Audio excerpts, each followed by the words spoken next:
Nüüd me oleme tulnud täielikku vaikusse Viljandimaa metsade vahele külla ühele ravimtaimi kasvatavale ökospaale. Millega siin energiatalus tegeletakse?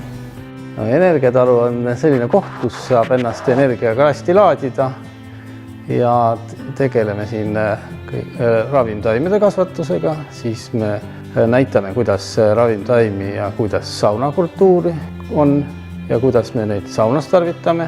Mida see ökospa tähendab? Ökospa on selline, et me võtame kõik siit otse loodusest, et omad ravimtaimed meil siin kasvavad. Me valmistame siis koha peal, siin kehahooldused ja kõik need ravimtaimed, mis on siit ümbrusest ja ilma siis keemiata. Milliseid taimi te kasvatate ja müüte? No kõige tuntum, mida me siin kasvatame ja ka müüakse siis poodides ja apteegis on kummel, saialill, piparmünt ja siis loomulikult erinevad teesegud, kas siis energia, kellel energiat vaja, kes õhtul tahavad rahustavat, siis on rahustav õhtutee, et sortiment päris lai ja apteegis köha, külmetus, need on need põhilised.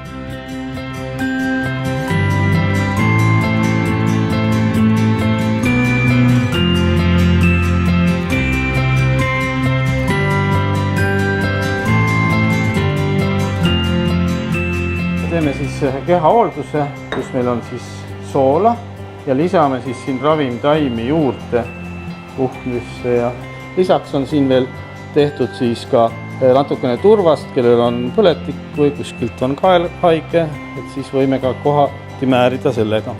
Kui kaua te seda energiatalu olete pidanud juba? Täitus nüüd 21. aasta, nii et päris pikalt tegelenud. Ja kes siin ökospaas käib? Ja ökospaas käivad inimesed, kes tahavad elu nautida ja saada siis tervendavat sellist elamust, just kus naturaalsete vihtadega tehakse ja lõhnadega ja ka kehahooldused. Käiakse siis ka siin niimoodi puhkamas. Kas siin saab ka ööbida? Ja, siin saab ka ööbida, meil on majutusvõimalused, et siia saab tulla kahekesi, saab tulla suurema seltskonnaga, meil on siin seminariruum ka 20 inimest, 30 võib olla. Sügis hakkab lõppema, teie ravimtaime hooaeg vist on möödas või? Ja, ravimtaimed on nüüd selleks aastaks korjatud, kõik on pakkimisel ja lähevad siis laiali abivajajatele nii apteekides kui kaubanduses, Selveris ja Prismas ja kus need teed müügil on.